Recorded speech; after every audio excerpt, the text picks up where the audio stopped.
বিসমিল্লাহির রহমানির রহিম। মনে করো আমি একটা সমস্যাতে পড়েছি, সমাধানের প্রয়োজন।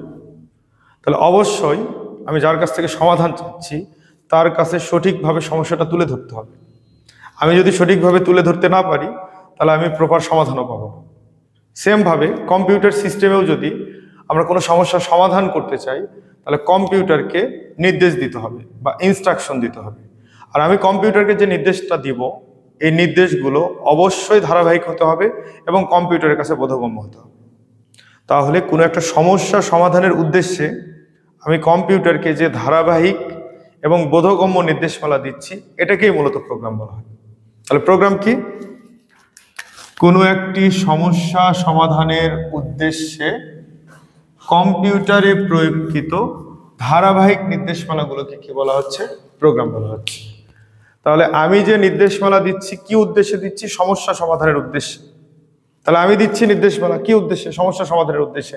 তাহলে একত্রে কি বলতে পারি যে কোনো একটা সমস্যা সমাধানের উদ্দেশ্যে প্রয়োগকৃত ধারাবাহিক নির্দেশমালাগুলোকে কি বলা হয়? প্রোগ্রাম বলা হয়। এখন আসি প্রোগ্রামের ভাষা। এই যে আমি কম্পিউটারকে নির্দেশমালা দিচ্ছি, এই নির্দেশমালা দেওয়ার জন্য যে স্টেটমেন্টটা ব্যবহার করতেছি এই স্টেটমেন্টে আমরা বিভিন্ন শব্দ ব্যবহার করি, অক্ষর ব্যবহার করি, প্রতীক ব্যবহার করি, চিহ্ন ব্যবহার করি, এদেরকে একত্রে মূলত প্রোগ্রামের ভাষা বলা হয়। তাহলে প্রোগ্রামের ভাষার সংজ্ঞা কি হবে? যে নির্দেশমালা তৈরিতে ব্যবহৃত প্রতীক, সংকেত, অক্ষর, চিহ্ন, শব্দ ইত্যাদিকে একত্রে বলা হবে প্রোগ্রামের ভাষা। একটা উদাহরণ দিচ্ছি, মনে করো যদিও আমরা এখনো প্রোগ্রাম শুরু করি নাই, তারপরও মনে করো আমি প্রোগ্রামের একটা নির্দেশমালা বা একটা ইনস্ট্রাকশন দিচ্ছি। এখানে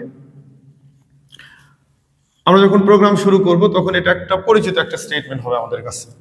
এই যে লক্ষ্য করে দেখো, এই পুরাটা হচ্ছে একটা প্রোগ্রামের ভাষা। আর এই ভাষা তৈরি করতে আমি কি ব্যবহার করছি? আইএনটি ব্যবহার করছি। এই আইএনটি মূলত ইন্টিজার নামক শব্দের সংক্ষিপ্ত রূপ। তাহলে একটা পুরো নামের সংক্ষিপ্ত রূপকে আমরা কি বলতে পারি? প্রতীক বলতে পারি। তাহলে আইএনটিটা আমি প্রতীক আকারে ব্যবহার করছি। এই যে এ নিছি আমি, এই এটাকে অক্ষর হিসেবে ব্যবহার করছি। আর এই যে সেমিকোলন, এটা কি চিহ্ন হিসেবে ব্যবহার করছি। তাহলে আমি প্রোগ্রামের ভাষাটাকে যদি অ্যানালাইসিস করি তাহলে এর ভিতরে আমরা কি কি পাচ্ছি? এর মধ্যে আমরা প্রতীক পাচ্ছি, অক্ষর পাচ্ছি, চিহ্ন পাচ্ছি, সব কিছু মিলে সম্পূর্ণ অংশটাকে কি বলা হচ্ছে? প্রোগ্রামের ভাষা বলা হচ্ছে। তাহলে আশা করা যায় আমরা বুঝতে পেরেছি কম্পিউটার বুঝতে পারে এমন ধারাবাহিক নির্দেশমালাগুলোকে বলা হচ্ছে প্রোগ্রাম। আর এই নির্দেশমালা তৈরিতে ব্যবহৃত প্রতীক, সংকেত, চিহ্ন, অক্ষর ইত্যাদিকে একত্রে বলা হচ্ছে প্রোগ্রামের ভাষা। ধন্যবাদ।